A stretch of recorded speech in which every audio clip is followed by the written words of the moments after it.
Swedish with Joanna, a podcast for beginners. Hi everyone, and welcome back. I hope you're doing well today. Hej allihopa, välkomna tillbaka. Jag hoppas att ni mår bra idag. Today we're continuing our December series, a set of special episodes where we explore Swedish traditions, not just as they look today, but as they once were, and what they reveal about who we are.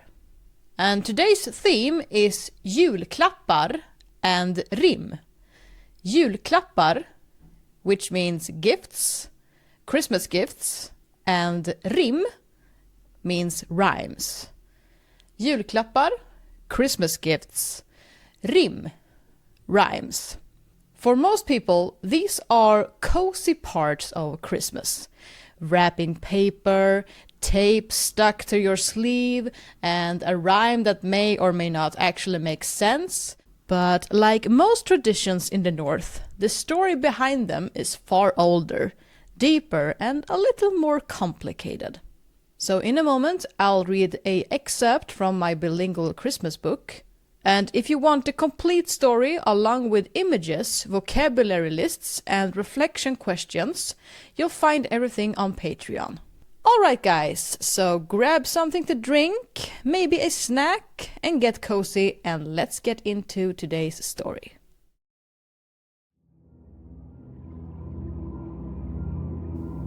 In the old days, people didn't give packages. They gave offerings.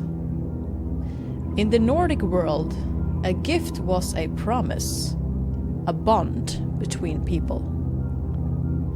When you gave something, it meant you saw the other, and that you expected something in return. Gifts were a form of balance, not generosity. With Christianity, the meaning changed. Gifts became symbols of the presents, from the 3 wise men to the baby Jesus. But in the North, the old way remained. People still gave to maintain relationships, to say, I haven't forgotten you. During the 19th century, new influences came from Germany. The Christmas tree, the packages, and the rhymes moved into Swedish homes. That's where the Christmas rhyme was born, a playful mix of language and riddle. But it was also a shield.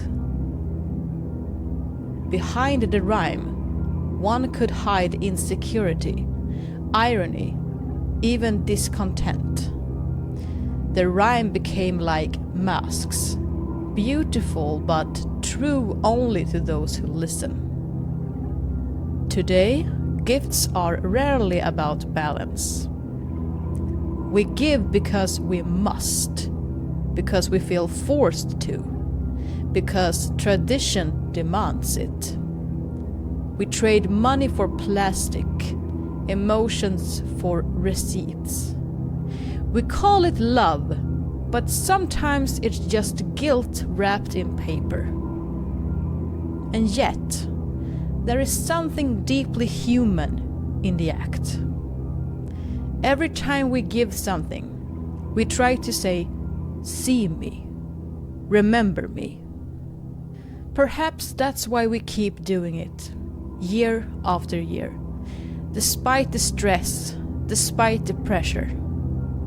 Because somewhere between the rhymes and the ribbons, there's still a trace of warmth. But there's a question we rarely ask. If we must buy our love, then where did love go?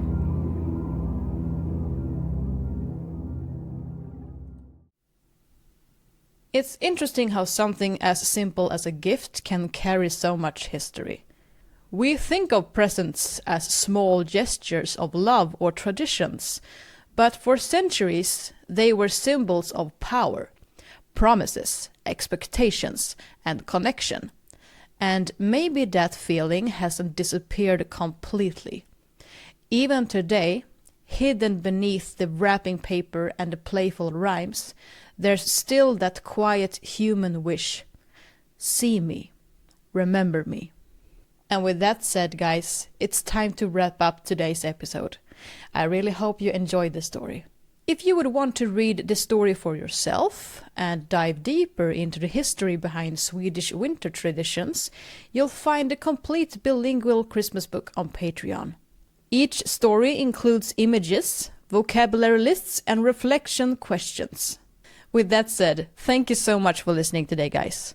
If you enjoy my work and want to support the podcast, consider becoming a member on Patreon. On Patreon, you'll get access to all the transcriptions and vocabulary lists for all episodes. That's all for me today, guys. Thanks again for tuning in and joining me today. And remember, keep practicing, and I'll see you in the next episode.